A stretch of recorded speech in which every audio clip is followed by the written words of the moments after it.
इस कार्यक्रम को जॉयस मायर मिनिस्ट्रीज के मित्रों और भागीदारों द्वारा संभव बनाया गया है। क्या आप इस चीज के बारे में अधिक सोचते और बात करते कि आप किस चीज से डरते हैं, बजाय इसके कि परमेश्वर आपसे कितना प्यार करता है और वो कितना अच्छा और शक्तिशाली है और उसने आपको भयमुक्त किया है।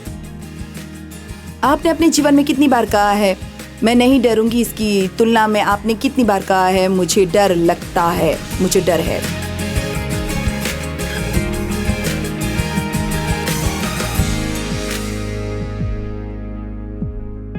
प्रतिदिन के जीवन का आनंद ले में हमारे साथ जुड़ने के लिए धन्यवाद। मैं वास्तव में इस बात की सराहना करती हूँ कि आपने इस समय को परमेश्वर के वचन में लगाया और अपना हृदय खोला और मुझे आपको परमेश्वर के वचन से सिखाने दिया। कल मैंने सामर्थ्य विचार पर सिखाना शुरू किया और मैं इसे आज और कल भी जारी रखूंगी। और हम लोगों को चुनौती दे रहे हैं कि वे 1 महीने का समय लें और ध्यान करें और उनके सामने रखें और जोर से बोलें उस महीने के लिए। तो सबसे पहले जिसके बारे में हमने बात की वो था, मैं मसीह के माध्यम से जो कुछ भी करने की आवश्यकता है वो कर सकती हूँ जो मेरी ताकत है।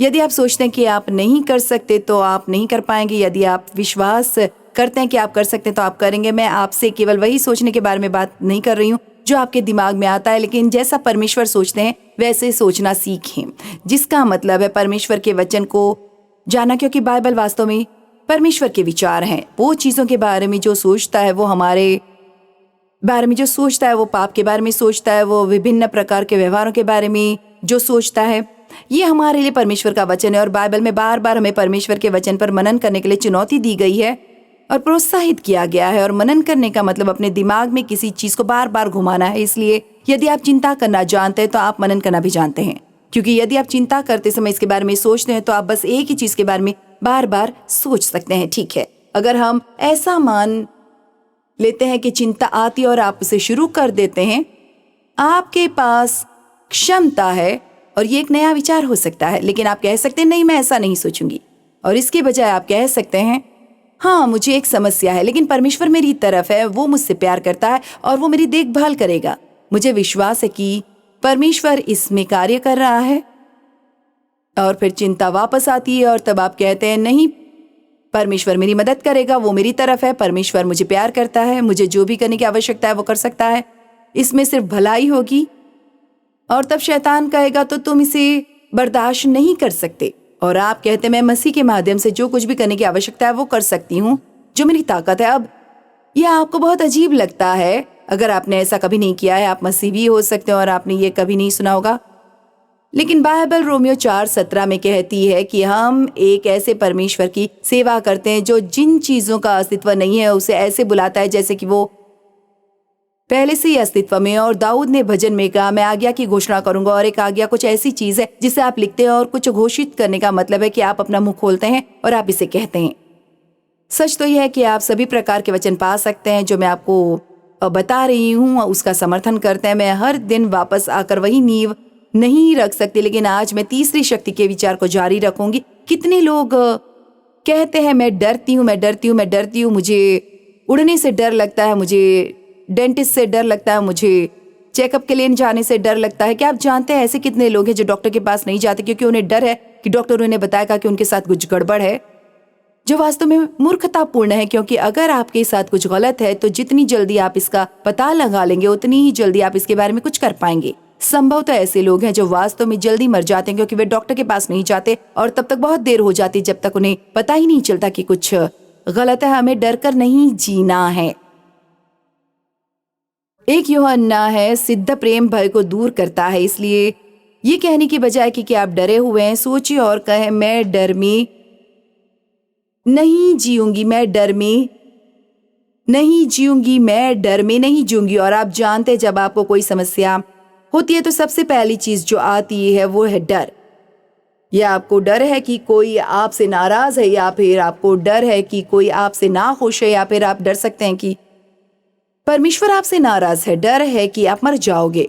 डर डर डर, लेकिन डर सताता है और ये परमेश्वर की इच्छा नहीं है कि आप या मैं कोई और पीड़ा में रहें। यीशु इसलिए आए कि हम अपने जीवन को पा सकें और उसका आनंद उठा सके तथा इसे बहुतायत में पा सके जब तक कि ये भरपूर न हो जाए। तो आप सोच सकते हैं और कह सकते हैं डर पीड़ा लाता है और मैं पीड़ा सहने से इनकार करती हूँ। मैं डर में नहीं जीऊंगी। आप अपने भय के प्रति जितना सचेत रहते हैं उससे अधिक परमेश्वर के प्रेम के प्रति सचेत रहना सीखें। अब 1 यूहन्ना 4:16-19 वास्तव में मैं कह सकती हूँ मेरे जीवन और परमेश्वर के साथ मेरे चलने के वचनों में से एक था जो वास्तव में मेरे लिए जीवन बदलने वाला था। हम वास्तव में ये विश्वास करने में असफल हो जाते हैं कि परमेश्वर हमसे प्रेम करता है। इसका एक कारण यह है कि हम वास्तव में उस पर ध्यान नहीं देते हैं। हम ऐसा नहीं करते जब वह ऐसी चीजें करता है जिससे पता चलता है कि वो हमसे प्यार करता है। हम आधा समय हम उससे चूक जाते हैं क्योंकि हम किसी और चीज के बारे में सोचने में व्यस्त होते हैं। और एम्प्लीफाइड बाइबल में 1 यूहन्ना 4:16 कहता है, हम जानते हैं और समझते और पहचानते और अवलोकन और अनुभव के द्वारा सचेत हैं। अब आपको वो प्राप्त करना होगा। हम मानते हैं, हम इसके प्रति सचेत हैं।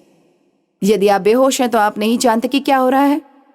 अवलोकन द्वारा इसका मतलब है कि हम इसे देखते हैं और अनुभव से हमारे पास इसका अनुभव है। परमेश्वर का हमारे प्रति प्रेम है। परमेश्वर प्रेम है और जो कोई प्रेम में रहता है वो परमेश्वर में निवास करता है। वचन 18, प्रेम में कोई डर नहीं है, डर मौजूद नहीं है। इसलिए यदि आप भय से मुक्त होकर जीना चाहते हैं तो आपको विश्वास करना होगा। शक्ति विचार नंबर 2, परमेश्वर मुझसे प्रेम करते हैं और ये आपको भय से निपटने में बहुत मदद करेगा। और ये कहने में सावधान रहे, मुझे इससे डर लगता है, मैं भयभूत हूं।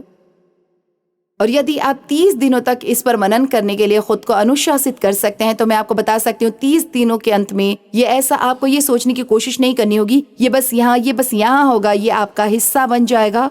वो कहते हैं कि किसी आदत को बनाने या तोड़ने में 30 दिन लगते हैं और मुझे ठीक पता नहीं कि इसमें कितने दिन लगे। जैसे कि मुझे अपने बारे में बुरी बातें सोचने की इतनी समस्या थी और इतना डर था कि मुझे इसे पाने से पहले परमेश्वर के प्रेम पर मनन करने में लगभग 1 साल लग गया।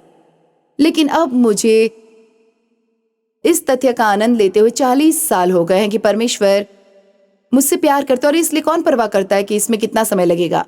जब तक आपको आजादी मिलती है, हर दिन जब आप बंधन में रहते हैं वो एक दिन होता है जब आप दुखी होते हैं। लेकिन हर बार जब आप कहते हैं मैं नहीं डरूंगी तो ये आपके दिमाग में उस समय को छिपा लेता है जब आपने कहा था मुझे डर लगता है। हर बार जब आप कुछ सही करते हैं तो वो कुछ ऐसा कर देता है जो आपने गलत किया है। तो जब आप अपने घर में घूम रहे हो, जब आप काम कर रहे हो, जब आप गाड़ी चला रहे हो तो पवित्र आत्मा इसे आपके मन में लाएगा। आप पवित्र शास्त्र को लिख सकते हैं, इसे अपने आईने पर रखें, इसे अपने डैशबुक पर रखें, इसे अपने रेफ्रिजरेटर पर रखें, इसे ऐसे स्थानों पर रखें जहां आप इसे देखेंगे। इससे आपको याद रखने में मदद होगी। हर बार जब आप इसे देखते हैं तो आप कहेंगे मैं डर में नहीं जीऊंगी। डर परमेश्वर की ओर से नहीं है, डर पीड़ा लाता और यीशु इसलिए नहीं मरे कि मुझे पीड़ा हो। देखिए, आप इस शक्ति विचार ले सकते हैं और इसे जोड़ सकते हैं। आपको केवल ये कहने की जरूरत नहीं है मैं डर में नहीं जीऊंगी। मेरा मतलब है यदि आप चाहें तो आगे बढ़ सकते हैं और इसकी एक पूरी कहानी बना सकते हैं। प्यार में कोई भय नहीं है, डर मौजूद नहीं है, लेकिन पूर्ण विकसित संपूर्ण परिपूर्ण प्यार डर को बाहर कर देता और अपने साथ आतंक के हर निशान को बाहर निकाल देता है। अगर मैं डरी हुई हूं तो इसका मतलब है कि मुझे अभी भी कुछ करना है, क्योंकि परमेश्वर नहीं चाहता कि हम भय में जिए। हम उससे प्रेम करते हैं क्योंकि पहले उसने हमसे प्रेम किया। क्या आप इस बारे में अधिक सोचते हैं और बात करते हैं कि आप किस चीज से डरते हैं? जैसे कि परमेश्वर आपसे कितना प्यार करता है और वो कितना शक्तिशाली है और उसने आपको भय से कैसे मुक्त किया। आपने अपने जीवन में कितनी बार कहा है मैं नहीं डरूंगी? इसकी तुलना में आपने कितनी बार कहा है मुझे डर लगता है, ओ मुझे डर लगता है कि अब मैं किसी का ध्यान आकर्षित कर रही हूं। चलिए फिर से पूछती हूँ, आपने अपने जीवन में कितनी बार कहा है मैं नहीं डरूंगी? इसकी तुलना में आपने कितनी बार कहा है मुझे डर लगता है? मैं इसे महसूस कर सकती हूँ। कोई कह रहा है परमेश्वर को आश्चर्य नहीं है कि मुझे कोई समस्या है, लेकिन देखिए आप इसे बदल सकते हैं, आप इसे पलट सकते हैं। परमेश्वर हमें कभी भी बिना उत्तर दिए नहीं छोड़ता। जैसे ही आप परमेश्वर के तरीके से काम करना शुरू करेंगे आपको परमेश्वर के परिणाम मिलना शुरू हो जाएंगे। विश्वास परमेश्वर की ओर से एक उपहार है और यह हम सभी के पास है। प्रत्येक मनुष्य को विश्वास का माप दिया गया है। परमेश्वर हमसे जो करने के लिए कह रहा है उसे करने के लिए हमें जितना भी विश्वास चाहिए हम सभी में उतना ही विश्वास है और विश्वास ही एकमात्र ऐसी चीज है जो डर पर विजय पाती है। हम ऐसी बातें करते हैं, जब डर आपके दरवाजे पर दस्तक दे तो उत्तर देने के लिए विश्वास को भेजिए, और जब आप दरवाजा खोलेंगे तो वहां कोई नहीं होगा, क्योंकि जहां विश्वास है वहां भय टिक नहीं सकता। भय को केवल विश्वास से ही जीता जा सकता है। मानसिक स्वास्थ्य विशेषज्ञ ये वास्तव में अजीब है। वे ऐसे व्यवहार करते हैं मानो उनके पास ये सब बिल्कुल नया है। हमने अभी अभी एक अद्भुत चीज खोजी है जिसे एक्सपोजर थेरेपी कहा जाता है। वे लोगों को बताते हैं कि वे एक समय में खुद को थोड़ा सा ये उजागर करके कि वे किस चीज से डरते हैं, भय से मुक्ति पा सकते हैं। अच्छा, अंदाजा लगाइए, हजारों वर्षों से बाइबल में है। मैं संभवतः 20 वर्षों से इसे डरो मत नामक एक संदेश सिखा रही हूं, और ये बिल्कुल वैसा ही है। मैं हर समय लोगों से कहती हूँ एक मात्र तरीका जिससे आप डर पर काबू पा सकते हैं वो वही करना है जिससे आप डरते हैं। अब इसका मतलब ये नहीं है कि यदि आप गहरे पानी में डरते हैं तो आपको चट्टान से कूदना होगा, लेकिन मान लीजिए कि आप उड़ान भरने से डरते हैं, लेकिन आपको वास्तव में उड़ान भरने में सक्षम होने की आवश्यकता है, क्योंकि जब आप वहां उड़ान भर सकते हैं तो आप ड्राइविंग स्थानों पर घंटों और घंटों को बर्बाद कर रहे हैं, या आप वे छुट्टियां लेने से चूक रहे हैं जो आप लेना चाहते हैं। यदि वो कुछ ऐसा है जो आप करना चाहते हैं तो आप खुद को रोक रहे हैं। विश्वास की परमेश्वर चाहता है कि आप करें, तो भले ही आपको इसे कांपते हुए, पसीना बहाते हुए, कांपते हुए करना पड़े, आप इसे करते हैं। और जितना अधिक आप ऐसा करते हैं उतना ही अधिक आपको एहसास होगा कि वो डर झूठ था और वो आपको बंधन में बांध रहा था। और मैं हवाई जहाज यात्रा के क्षेत्र में ऐसी ही एक महिला को जानती हूँ। उसका पति बहुत यात्रा करता है और वो कभी कभी उसके साथ नहीं जा पाती थी क्योंकि उसे उड़ने से डर लगता है, और वे सभी जगह एक साथ जाते हैं क्योंकि उन्होंने इस सिद्धांत को लागू किया है। और आप जानते, पहली बार ये कठिन है, दूसरी बार कठिन है, लेकिन हर बार जब आप ऐसा करते हैं तो ये थोड़ा आसान हो जाता है। विशेषज्ञ भी कहते हैं उस बारे में बात करें जिसे वे CTB, कॉग्निटिव बिहेवियरल थेरेपी कहते हैं। लेकिन परमेश्वर मुझे 45 वर्षों से व्यवहार थेरेपी सिखा रहे हैं, और जिस तरह से वे इसे सिखाते हैं वो पीछे से है। वो कहते हैं कि यदि आपको OCD, ऑब्सेसिव कंपल्सिव डिसऑर्डर है, तो आपको अपने निरंतर विचारों से नियंत्रित कर रहा है। तो वे लोगों को सिखाते हैं कि यदि वे अपने व्यवहार को नियंत्रित कर सकते हैं तो वे अपने विचारों को भी कर सकते हैं। परंतु परमेश्वर का वचन बिल्कुल विपरीत कहता है, यदि आप अपने विचार को नियंत्रित कर सकते हैं तो बिहेवियर को भी कर सकते हैं। मुझे सभी विशेषज्ञ बहुत पसंद है। मुझे नहीं पता कि आपको विशेषज्ञ बनने के लिए क्या योग्यता चाहिए, लेकिन मैं आपको बताऊं, कई बार उन्हें यकीन होता है कि वो सही नहीं है। नीति वचन 23:7, मनुष्य जैसा अपने मन में सोचता है वैसा ही वो है।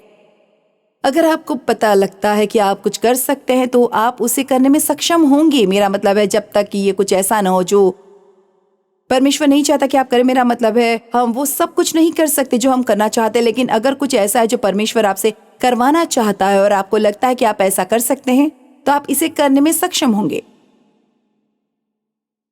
आप और वो सहमत है और शक्ति वहीं रहेगी। लेकिन अगर परमेश्वर चाहता है कि आप कुछ करें और आपको लगता है कि आप नहीं कर सकते तो आप ऐसा करने में सक्षम नहीं होंगे। हमेशा विश्वास रखें चाहे कुछ भी हो। डरो मत, ये हमारे लिए न डरने का एकमात्र कारण लगता है। मैं आपको डर के कुछ सामान्य क्षेत्र बताऊंगी जिनका हमें विरोध करने की आवश्यकता है। मनुष्य का डर, वो क्या सोचते हैं, क्या कहते हैं और क्या करते हैं, उनकी अस्वीकृति या स्वीकार करना। और वास्तव में जब आप इसके बारे में सोचते हैं तो इससे क्या फर्क पड़ता है। मेरा मतलब है अगर कोई मेरे बारे में बुरा सोचता है तो क्या इससे मेरे जीवन में कोई फर्क पड़ेगा? जरूरी नहीं है। मैं बस ये मानती हूं कि डर मुझे मेरी जिंदगी में पीछे नहीं ले जा सकता। अनजान का डर, आप जानते हैं, सचमुच मुझे लगता है कि ये एक तरह से रोमांचक है। यदि आप सब कुछ जानते हो तो जीवन में उतना उत्साह नहीं होता। तो बहुत सारी चीजें हैं जो मैं नहीं जानती, लेकिन मैं ये देखने के लिए उत्सुक हूं कि परमेश्वर क्या करने वाला है। हमेशा और अधिक करने की आवश्यकता है, मुझे और अधिक करने की आवश्यकता है। ये दबाव पैदा करता है और हम देह में बहुत सी चीजें करते हैं जो वास्तव में परमेश्वर को हमें सफलता देने से रोकती है। अकेले होने का डर, सभी प्रकार के फोबिया, कमी का डर कि आपके पास कमी की कोशिश करने पर भी प्राप्ति नहीं होती। डर है कि जिन लोगों से हम प्यार करते हैं उनके साथ कुछ बुरा होगा, मृत्यु का भय। लेकिन बाइबल केवल एक ही चीज कहती है जो हमारे अंदर होनी चाहिए, वो है परमेश्वर के प्रति आदरपूर्ण भय और सम्मान। और इसका मतलब ये नहीं कि हमें डरने की जरूरत है कि परमेश्वर हमें चोट पहुंचाएंगे। इसका मतलब ये है कि हमें ये विश्वास करने की आवश्यकता है कि परमेश्वर ही परमेश्वर है और वो जो कहता है वो सत्य है। और यदि हम इस पर विश्वास करते हैं तो ये सच हो जाएगा। प्रतिदिन अपना स्थिर करें मन और कहें कि मैं नहीं डरूंगी। तो आज बहुत सारे लोग हैं जो क्रोधित हैं, उनकी भावनाएं आहत हैं, उन्हें चोट पहुंची है। और क्या आप जानते हैं कि बाइबल मत्ती 24 में कहती है कि ये अंत समय है, चिन्हों में से एक है। इतने सारे लोग ठोकर खाएंगे और वे गिर जाएंगे। और ये कि दुनिया की सभी समस्याओं के कारण बहुत सारे लोगों का प्यार ठंडा हो जाएगा। और हम आज वो देखते हैं, लोग बहुत चिड़चिड़े हैं। आईने में आपसे एक प्रश्न पूछती हूँ और स्वयं के प्रति ईमानदार रहें। क्या आप चिड़चिड़े हैं? क्या आपकी भावनाएं आसानी से चोट खाती हैं? केवल बहाना न बनाएं। क्यों? आप जानते हैं मैं आसानी से अपनी भावनाओं को ठेस पहुंचने देती हूँ। तो बस उन्हें आसानी से चोट न पहुंचने दे और ये कहना बंद करें कि आप ऐसा करते हैं। कहना शुरू कर दें, मुझे नाराज करना मुश्किल है, मुझे नाराज करना असंभव है। और जिस क्षण कोई मुझे चोट पहुंचाता है मैं उन्हें माफ कर देती हूँ। मैं इंतजार नहीं करती। जितनी देर आप इसे पकड़े रहेंगे जड़ें उतनी ही गहरी होती जाएंगी। लेकिन अगर आप तुरंत माफ कर दो परमेश्वर की मदद से। मुझे याद है कि एक बार किसी ने मेरी भावनाओं को बहुत बुरी तरह ठेस पहुंचाई थी और मैं गुस्से में थी। और जब मैं काम से घर आई तो मैंने अपने ऑफिस में जाकर मैंने अपनी बाइबल ली और मैं फर्श पर लेट गई और मैंने कहा, परमेश्वर मैं इस कमरे में तब तक बाहर नहीं जाऊंगी जब तक आप मुझे इससे उबरने का अनुग्रह नहीं देते। और वो बस निर्धारित करने की आवश्यकता है। मैं उस तरह नहीं जीने वाली जिस तरह शैतान चाहता है कि मैं जीऊं। मैं वो जीवन जीऊंगी जो मुझे देने के लिए आप मरे। प्रेरित पौलुस ने कहा, एक चीज जो मैं कर सकता हूँ, ये मेरी एक आकांक्षा जो पीछे है उसे भूल जाना और जो आगे है उसे पकड़ना। उसने कहा, मैं उन चीजों को पकड़ने के लिए दौड़ा चला जाता हूँ जिसके लिए मसीह यीशु ने मुझे पकड़ा है। दूसरे शब्दों में वो कह रहा था, मैं पूरी तरह से वो सब कुछ पाने का इरादा रखता हूँ जो यीशु चाहता है कि मुझे मिले। और ये हमेशा आसान नहीं होता। कई बार आपको विश्वास की अच्छी लड़ाई लड़नी पड़ती है। कई बार इसमें आपकी अपेक्षा से कहीं अधिक समय लगता है। लेकिन हर दिन जब आप परमेश्वर के खिलाफ काम करते हैं बजाय उसके साथ काम कर रहे हो, तो वो दिन है जब आप प्रगति करेंगे। आज दुनिया क्रोधित, कड़वे, नाराज, भावुक और क्षमा न करने वाले लोगों से भरी हुई है। लेकिन हम इन भावनाओं को हमारे जीवन पर नियंत्रण करने से रोक सकते हैं। सोचें और कहें, मुझे नाराज करना मुश्किल है और मैं जल्दी से माफ कर देती हूँ।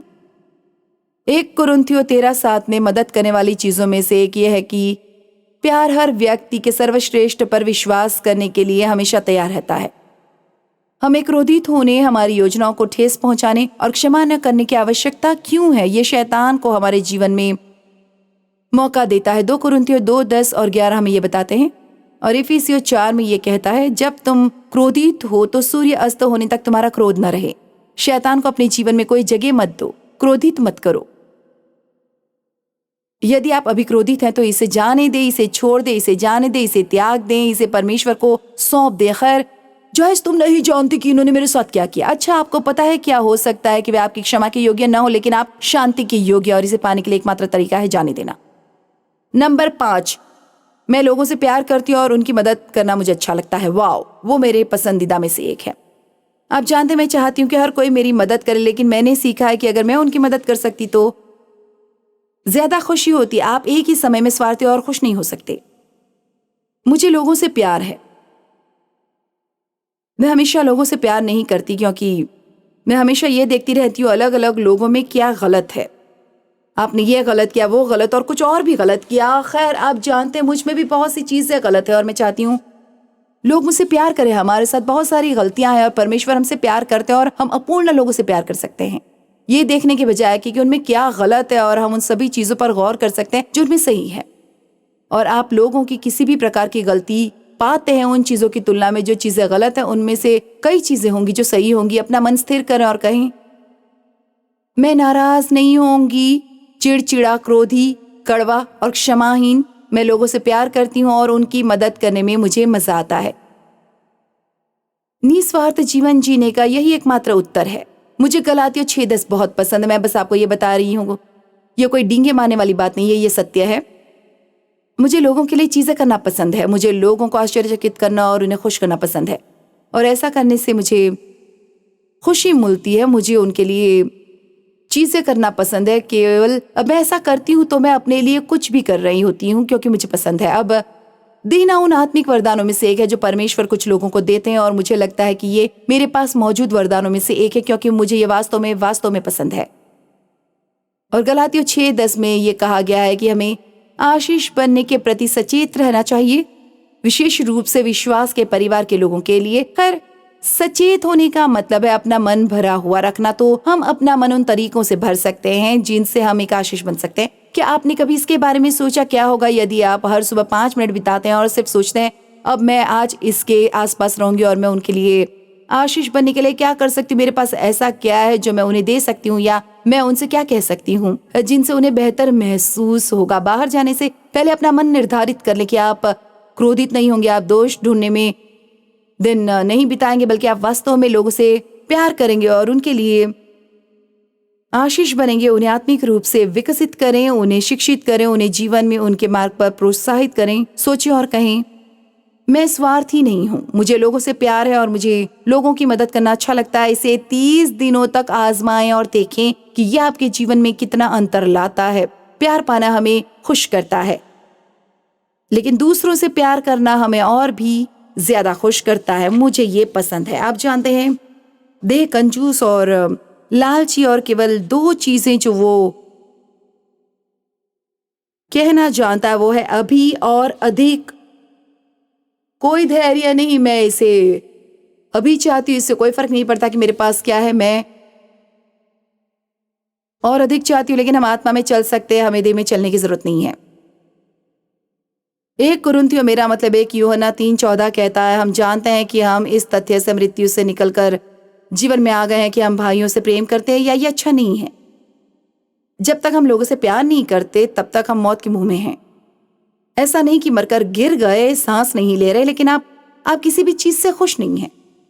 लेकिन जब आप लोगों से प्यार करते हैं, कम ऑन, अपने प्रति ईमानदार रहें। आप स्वयं पर कितना ध्यान केंद्रित करते हैं और आप अन्य लोगों के लिए क्या कर सकते हैं, इस पर कितना ध्यान केंद्रित करते हैं। आप कितनी बार क्रोधित हो जाते हैं क्योंकि किसी ने आपके लिए कुछ नहीं किया, लेकिन ऐसा करने की बजाय आप कुछ ऐसा सोच सकते हैं जो आप उनके लिए कर सकते हैं। तो मैं आपसे कहूं, जिस दुनिया में हम रहते हैं वो पूरी तरह से अलग जगह होती है अगर लोग दूसरों को इतना महत्व देते। नंबर 6, परमेश्वर पर पूरा भरोसा रखें। मुझे परमेश्वर पर पूरा भरोसा है और चिंता करने की कोई जरूरत नहीं है। तो हम निश्चित रूप से अपना बहुत सारा समय चिंता में बिताते हैं, है ना। और मैं आपको बताती हूँ, आज की दुनिया में कुछ ऐसी चीजें हैं जिनके बारे में आप चिंता कर सकते हैं यदि आप चाहें तो हर 5 मिनट में। लेकिन आप उस बिंदु पर पहुंच सकते हैं जहां आप बस इतना कह सकते हैं, मैं इसके बारे में चिंता नहीं करूंगी, मैं वहां थी, मैंने किया है, ये बेकार है। क्या चिंता आपके जीवन में कभी कुछ बदलती है? क्या ये कोई बदलाव ला सकती है? नहीं। लेकिन यदि आप परमेश्वर पर भरोसा करें तो आपको शांति मिल सकती है। यदि आपका मन परमेश्वर पर केंद्रित है तो वो आपको पूर्ण शांति में रखेंगे। अपने पूरे दिल और मन से प्रभु पर भरोसा रखना और अपनी समझ पर निर्भर न रहना, उसी को समर्पण करके सब काम करना, तब वो तेरे लिए सीधा मार्ग निकालेगा। बाइबल हमें सिखाती है, पुराने नियम और नए नियम में चिंता न करें। हाँ, शैतान आपके मन में सभी प्रकार के चिंताजनक विचार डालने वाला है, लेकिन यहाँ फिर से आप उन्हें नीचे गिरा सकते हैं। मैं इसे खारिज कर सकती हूँ, इसके बारे में सोचने वाली नहीं हूँ। मैं कुछ अच्छी चीजों के बारे में सोचूंगी। मुझे नहीं पता कि परमेश्वर को मेरी समस्या का समाधान करने में कितना समय लगेगा, लेकिन मुझे खुशी है कि उसे ये मिल गया। मुझे नहीं, और मैं बहुत खुश हूँ। इसे सीखने में मुझे काफी समय लगा। मेरा मतलब है कि एक लंबा समय, क्योंकि मैं चिंता करने में नंबर 1 थी और मैं सभी उत्तर चाहती थी और मैं जानना चाहती थी। मेरे लिए ये जानना भी काफी नहीं था कि परमेश्वर मेरी मदद करेगा। मुझे जानना था कैसी मदद करेंगे और कब करेंगे और ये कब होगा। परमेश्वर हमारे साथ जानने की आवश्यकता के आधार पर काम करते हैं, और ऐसी बहुत सी चीजें हैं जिन्हें हम सोचते हैं कि हमें जानने की आवश्यकता है। परमेश्वर जानते हैं कि हमें जानने की आवश्यकता नहीं है, और कई बार वो हमें चीजें नहीं दिखाता, क्योंकि अगर हमें सब कुछ पता होता तो हम भरोसा नहीं करते, और वो चाहता है हम भरोसा करें। परमेश्वर पर भरोसा करना आपके जीवन में शांति लाता है, चिंता शक्ति खत्म कर देती है। लेकिन विश्वास आपके जीवन में शक्ति जोड़ता है। इसलिए जब भी आप चिंता करना शुरू करें, अपना मुंह खोलें और कहें, परमेश्वर मुझे आप पर भरोसा है, मैं चिंता नहीं करूंगी, मैं डरूंगी नहीं, मुझे पता है कि आप मेरी भलाई के लिए ये काम करेंगे। मैं नहीं जानती कि आप क्या करने वाले हैं, लेकिन मुझे पता है कि आप कुछ करने वाले हैं। आप चिंता कर सकते हैं या आप आराधना कर सकते हो, और मैं आपको बताऊं, आराधना हमेशा युद्ध जीतता है।